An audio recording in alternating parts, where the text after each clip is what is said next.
Welcome to the Climate Diplomacy Podcast, a podcast from the Berlin-based Think and Do tank Adelphi, bringing you the latest insights and debates in international climate diplomacy and security. We are your hosts, Raquel Munayer. And I'm Alexandra Steinkraus. In this series, you will hear from experts and practitioners offering their take on climate foreign policy, climate-related impacts to security, and promoting peace and resilience in a changing climate. For more information, please visit climate-diplomacy.org or follow @ClimateDiplo on Twitter. Hello and welcome to the Climate Diplomacy Podcast. So today we thought we'd had a conversation of a topic that we encounter a lot in our work, actually, and as we look into the different ways in which changes in the climate drive or influence conflict, and that is maladaptation to climate change. And if you've never heard of the term and are wondering if maladaptation is just the opposite of adaptation to climate change, it depends on how you look at it. As with a lot of terminology, there's important nuance. And in this episode, we hope to clarify the concept, share some examples of how it plays out, and hopefully support our listeners in considering maladaptation and ways to avoid and mitigate it in your work. So if you haven't understood yet what climate change has to do with security, if you got lost at some point in that train, if you lost the station, or if you have, but you do want to know what you can do about it from your position as a policymaker, as a researcher, or a practitioner in the areas of climate, environment, development, or peace building. If you're just looking for that thread, right? Okay, I know the problem, but how does it fit into my work? Then maybe this episode is for you, because we're going to look a lot into these connections and into the background of how these connections play out. But before we just dive into the topic of today, maladaptation, let's just have a quick overview of what actually adaptation is, adaptation to climate change. Yeah, I think it's perfect to start here. So I know we're here to have a conversation about adaptation and even more specifically maladaptation, but I do think it's really helpful to mention what mitigation is and how the two are different. Especially in the climate field, you hear mitigation a lot. And what it refers to is making the impacts of climate change less severe by preventing or reducing emissions of greenhouse gases in the atmosphere. For example, this is where measures like increasing the share of renewable energy comes in, or increasing the size of forests that can act as carbon sinks. And these interventions prevent emissions from occurring in the first place. And adaptation is probably best understood as the process of adjusting to current and future effects of climate change. So while it's forward-looking, it's still about preventing or often minimizing the damage that is caused by climate impacts that result from emissions. Some good examples include large-scale infrastructure changes like building defenses to protect against sea level rise, and nature-based solutions like protecting forests and mangroves. And I know I'm getting a little bit in depth in our opening or framing of the conversation, but I don't think we can talk about adaptation without mentioning the justice component of it, and I want to do so right up front, as we're seeing an unquestionable need for increased funding and investments for both adaptation and loss and damage in fragile and conflict-affected areas. These areas are often the most impacted by climate change, but have contributed to emissions the least, so it's really important that wealthy countries with high historical emissions help bridge this gap in adaptation financing.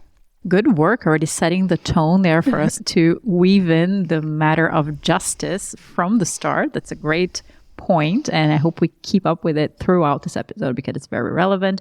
Also, good idea to distinguish between the terms because they are used interchangeably. Constantly.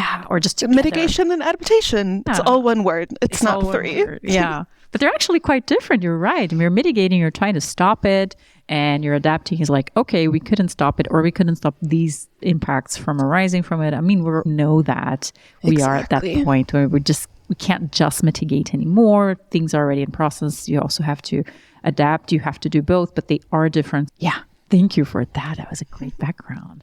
And knowing what climate adaptation is all about and how it's different from mitigation, we can now dive into what happens when we don't adapt. And actually, I always argue that there is no such thing because humans always look for ways to adapt to their adverse conditions. And we wouldn't be here if this wouldn't be part of the human experience. I'm pretty sure our ancestors had to deal with all kinds of adverse conditions, and we are here today because they did. So yes, it is an intrinsic part of the human experience. But the problem that we deal with, first of all, we're having these rapid changes, so they require much more rapid and extreme adaptation measures. And the second thing is that if you don't support people, if you don't give them support, if you don't offer safety networks for when catastrophe hits to deal with these changes, then they will adapt with whatever they have available. And oftentimes the people who are affected first and have to adapt fast are the ones who don't have all these many types of resources available for them. So often their act of adapting to the changes in their environment, which obviously affect their livelihoods directly, can themselves become part of a bigger problem. And what I mean with this is that their adaptation can exacerbate climate and environmental change inadvertently. And it can also cause or even exacerbate insecurity dynamics on the other side. And to look into this complex relationship, a few examples, they always help. Of course, we think immediately of farmers because it's one of the first groups to feel these impacts of a changing climate and a changing environment. They will often have to adapt very quickly in order to survive. And we've seen it in a few of our studies that in Afghanistan, I had these farmers who were struggling to make ends meet amidst these frequent droughts that were affecting their food production, actually turning away towards poppy production because it's a drought-resistant crop. It's water-saving crop, so it works very well in these drought conditions, but it's used for opium production, so moving away from food to producing opium. We also saw something very similar in Colombia with poor peasant farmers turning to illegal coca, marijuana production because their other livelihood options were just deteriorating. So on the one hand, for the families themselves, for these farmers, this has allowed them to guarantee their own survival, the survival of their families. So it's a valid point from their perspective. But their activities are now strengthening criminal networks and contributing also to the expansion of armed groups, which most of the time control these businesses and even finance their own activity through these businesses. And then insecurity just starts unfolding in these contexts, and especially for the involved farmers themselves. So it's a very complex situation. You make some really good points, and I want to pick up a bit of what you're saying about this search for a need for alternative livelihoods that can often drive people into searching for illegal or gaining their livelihoods through different illegal means, or also joining armed groups just in order to put food on the table, in order to keep their family safe. So we know that state actors can play a key role in exacerbating climate security risks. And as you've mentioned, rent-seeking behavior and the corruption of state authorities often allows for overexploitation of resources and also undermines trust amongst communities and different members of said communities. And even well-intentioned but poorly designed climate and security policies carry risks that can lead to this bolstered recruitment and support for armed opposition groups out of just needing to survive. And a good example of this are water wells. Often you have organizations coming to places where water scarcity is prevalent and building water wells for those affected communities. And what is probably a well-intentioned measure could end up inadvertently contributing to a conflict between communities because a neighboring community might perceive that it's unfair for one community to receive this kind of support when theirs didn't. And considering there are often pre-existing grievances between neighboring communities in regions plagued by resource scarcity, this is unfortunately not so uncommon. And it could also be a simple matter of other communities invading or attacking this community in order to also get access to basic necessities, in this case water, which they may not have. So this is the kind of well-intentioned policy or measure that can actually backfire when we do things without prior consultation process within local communities and actually makes people more vulnerable. Exactly. Vulnerable to, in many cases, also recruitment to armed groups. This happens quite a lot in certain contexts in the Middle East, Western Asia, and Sub-Saharan Africa. And I'd like to make an important point here, since we started talking about the recruitment to armed groups, on the gender dimension, since you set the tone for justice. So let's go with it. But it's also a very important one, because this is a particular case in which we're not just talking about how it affects women and girls, but also how it plays out with men and boys specifically. Because for men and boys, you have this context of lack of economic prospects. So all the related threats to their identities as breadwinners and household heads coming with the food production means not being available anymore, livelihoods not being available anymore. So this increases their vulnerability to being recruited by non-state armed groups, so like terrorist organizations or also organized crime. Because in most societies in the world, men are still often seen as providers, carrying responsibility to sustain their families financially and whatnot. So you have this degraded environment then limiting their livelihood options, their earning options. Income possibility offered by these armed groups, they become more attractive. They're oftentimes much better than anything they can have as a struggling farmer. And then you have a further element. We talk about that in one of our studies. The recruitment into such armed groups, they can also play into other traditionally male gender dynamics, like the possibility of achieving social status, because you can maybe rise in paramilitary ranks, you can exercise aggression and violence, and just basically have some kind of status. Because for men and boys, this will inevitably be more attractive than fighting for survival in an, for example, increasingly dry maize field where you can't make ends meet. And it's needless to say what this means for women and girls, because all of this translates into more violence in these regions where recruitment to armed groups is growing, because women and girls, they have their own roles as well, as we know. In certain areas of sub-Saharan Africa, for example, we have this traditional role of collecting water. This is a very typical female task. And if we think of these contexts, obviously highly impacted by climate change, then we must think their paths for collecting water is growing. It's becoming increasingly longer with time. So they're always having to walk much more in order to collect water.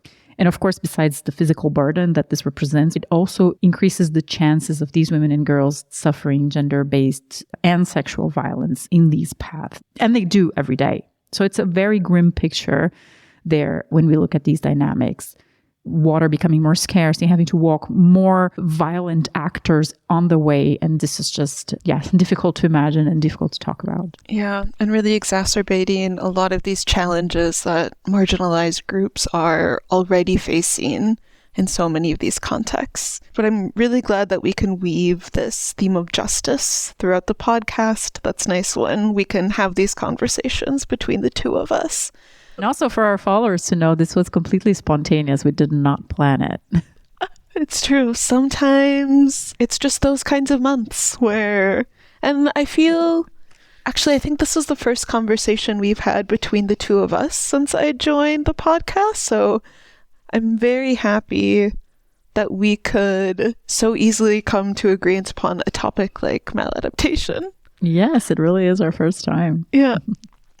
So, as a duo. Yes, exactly. So then to pick up some of the examples we've had, a lot of them have been in countries and in regions with histories of conflict and how maladaptation can make these vulnerabilities worse. But I also want to look at another example from our work in the Pacific, which since a region that does not have the same history as conflict as a lot of other of these very vulnerable regions that we look at. And one of our suggested practices that we've looked at in our Regional Climate Security Assessment Guide that some of our colleagues, shout out Lucas and Spencer, let's see if they listen to the podcast to know that they got a shout password. out. They have to say the password. The password is Pacific.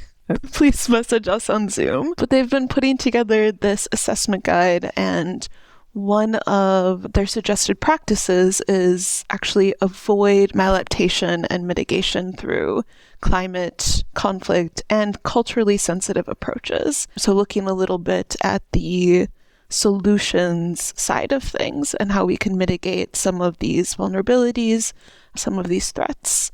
And you already mentioned the need to pay attention to this gender dimension and that it's a part of ensuring responses are sensitive to their context in order to not worsen conditions for these marginalized groups.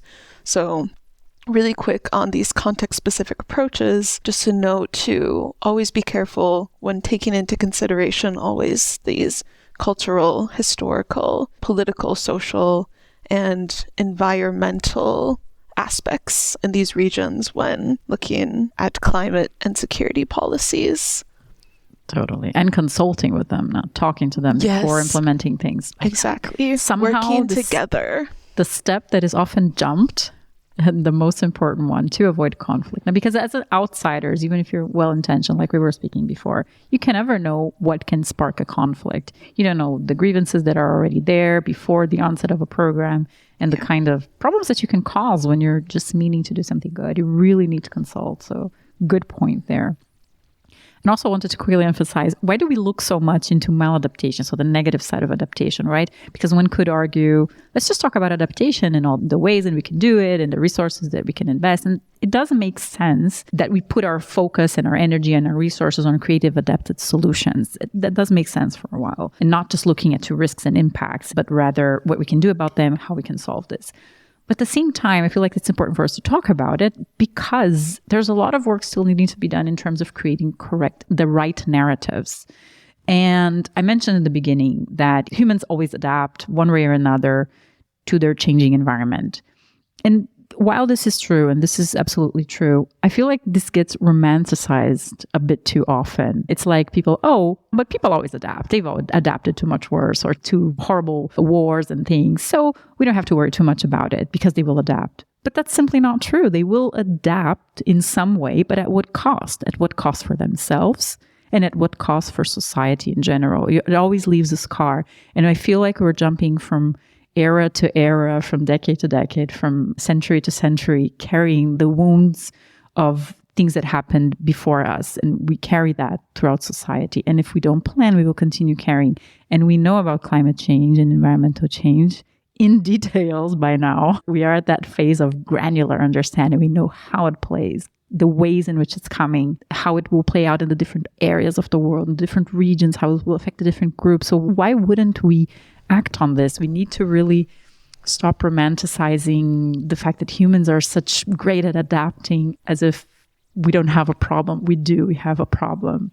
We definitely do. Yeah, I think you make a really good point, and one that I think we find ourselves saying a lot with, okay, we can always use more data, sure, like different assessments, but we do know what's happening. We have a picture, and we can't keep on waiting for more and more data in order to act. Like we've talked about a little bit in this theme of coming back to the beginning of adaptation versus mitigation. We can continue to mitigate, we can focus on reducing emissions so that way things don't get as bad. But we already know the picture that emissions historically have painted. We know what is going to happen, and we know what's at stake at this point, and we know which groups are most affected, and how, again, this plays into this notion of justice of those most affected by climate change and also subsequently inaction are those who have contributed the least. So, of course, we can come to a little bit more of what are the next steps kind of tone.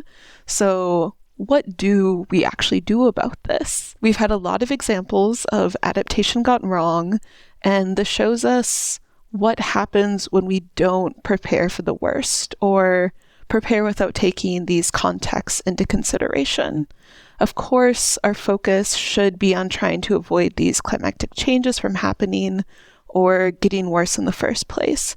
But I think it would be a little naive to think that is enough. Even if we would all drop everything we're doing right now and start acting on climate change in every aspect of our lives, there are already many processes in place that will still take a toll on our food, water, and energy supplies for the foreseeable future.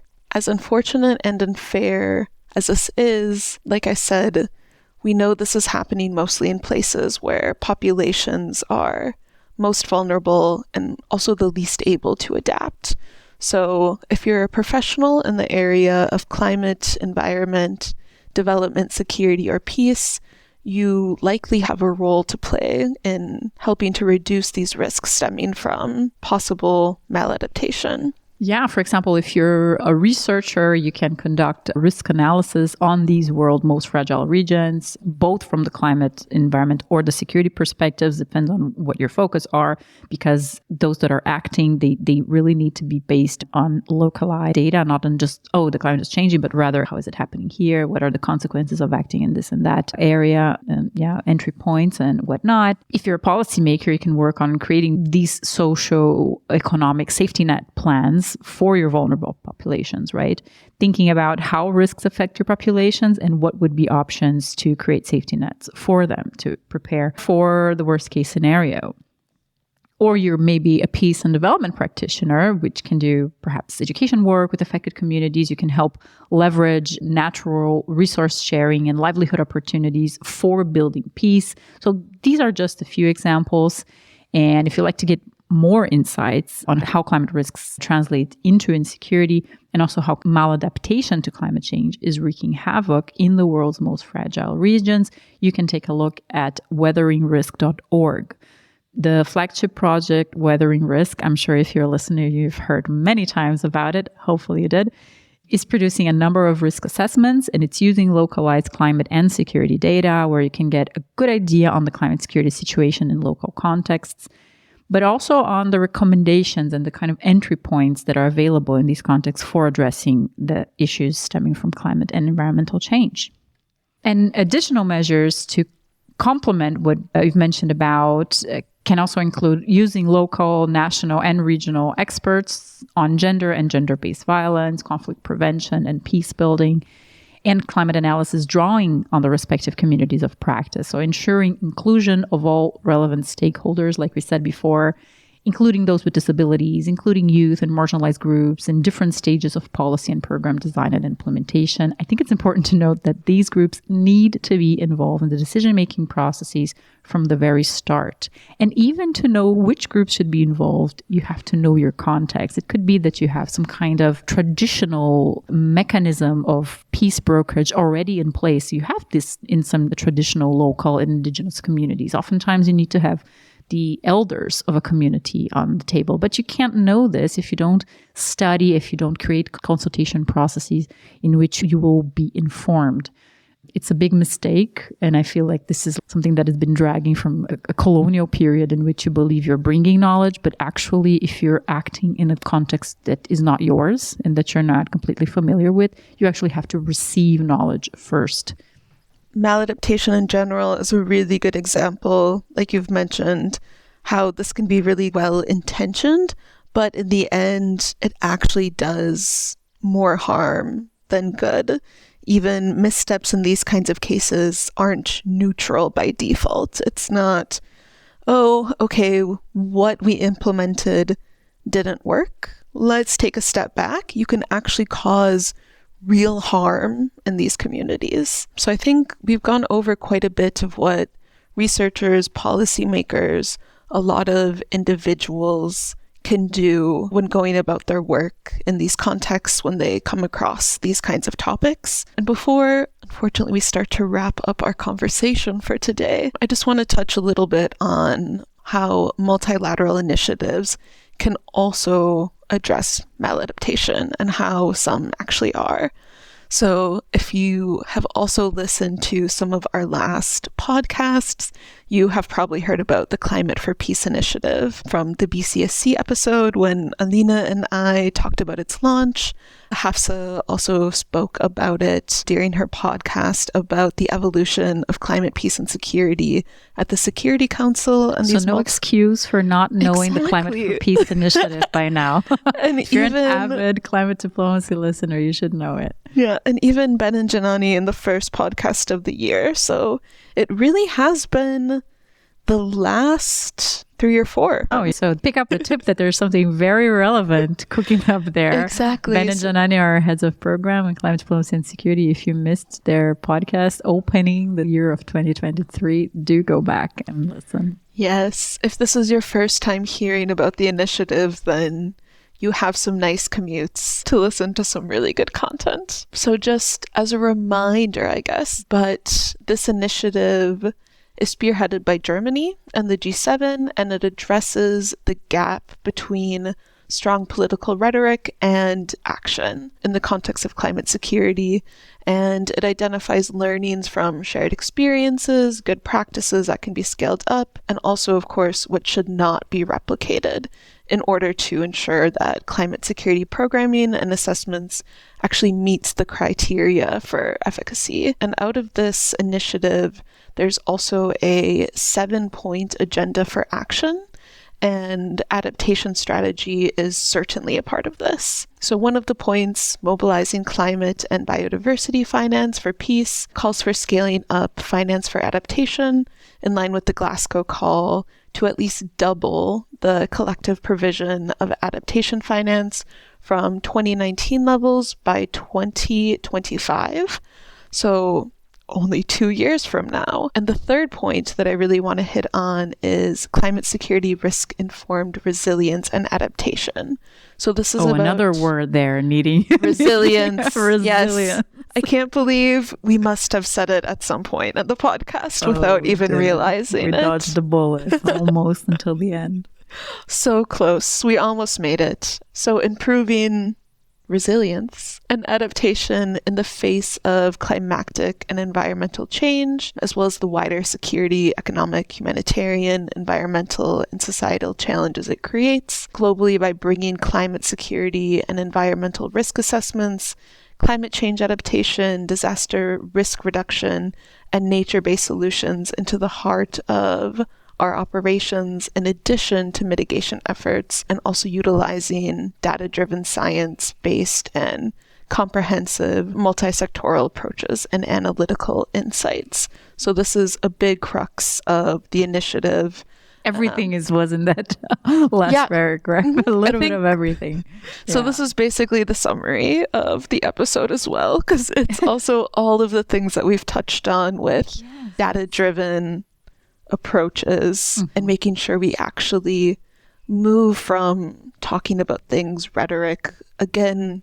Yes. You're right. I think this really is the summary. Inadvertently, we already started summarizing. Amazing. This kind of multilateral approach inherently is encompassing kind of the crux of what we've talked about, and really like this need to act. So the initiative pools resources and also takes stock of the needs of different countries to identify what these are and meet these gaps in financing, in knowledge, other different aspects. So this also, we're really coming full circle here, but this ties in with all of our earlier points on climate justice and how we need to bridge the financing gap in order to make sure that countries most impacted with the least amount of resources to adapt can actually create the programming that they need in order to ensure that they can adapt to some of these changes that we already know will happen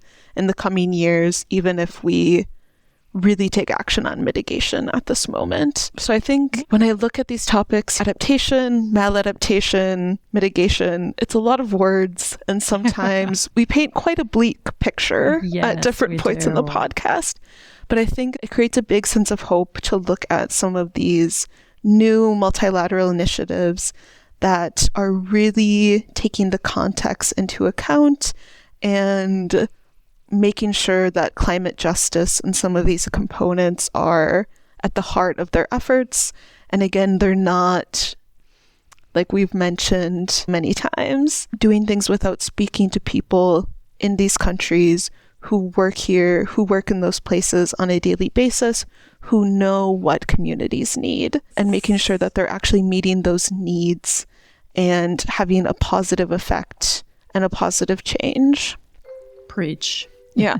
And you say we paint a bleak picture. Yeah, we are kind of the scarecrows now because we're always talking about risks. But that's our work. We do risk analysis. Someone has to take the bullet. And we are on this more kind of relaying the negative part of things in order for the positive change to be achieved. So it's a bit of a hard work sometimes. It has a lot of negativity, but we do look at the goal, right? The goal of action being moved forward. And I find it interesting that we say we have to act now, we have to act now. And probably inside our heads, we have this picture of the theory and the practice and nothing in between.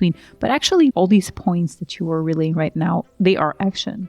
They are needed for action. You can't jump to action like start, I don't know, planting trees or going to communities and doing things without going through this step. So this is a step towards action. And it's a concrete one. It may not sound, but it's good to emphasize here how much effort and resources are put from the side of the parties who are signing these agreements and these initiatives, how much they're investing, and they have to really believe in change and that this will make a difference. So I will take it as a positive thing. I do see this as being action. Yeah, me too. Will leave this conversation today, and I hope our listeners do as well, with a little bit of hope. Like outlining the stakes and the different risks is important, but I also think we've really outlined maybe different opportunities, but really outlining current actions that are actually bridging this gap from we're talking about it to actually walking the talk. Yes.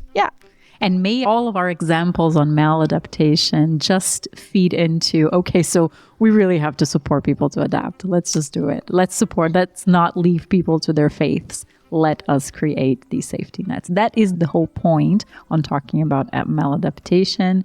And I hope it got through. Yeah, exactly. Thanks to everyone for joining us today with a little bit of a special episode and a conversation between the two of us, which I personally really enjoyed. Me too. Do you see that normally in other podcasts, probably it's the host talking, and when they have a special episode, they have a guest. But for us, it's the opposite. Exactly. The special episode is just the host. The treat for us. I mean, it's a pleasure welcoming all of our different guests, but I also quite enjoy just being able to talk to you and bring in different knowledge from our projects and the different areas of the work that we're involved with as well. I like you too, Alex, very much. I'm very glad to hear that. You didn't know beforehand. I found out. No, I've been waiting for 9 months to get a verdict. So that was it. This was our episode. Thank you very much. This was the Climate Diplomacy Podcast. We will be back with another episode in a few weeks. As always, do follow our latest updates on Twitter under Climate Diplo, and now also on LinkedIn. By the way, we are also on LinkedIn, also under Climate Diplo. Look for us there, either just Climate Diplo, or you can type Climate Diplomacy and Security. I'm pretty sure we're the only ones. And that's it. Hope to see you there. Thank you for tuning in. And until next time, goodbye. Goodbye.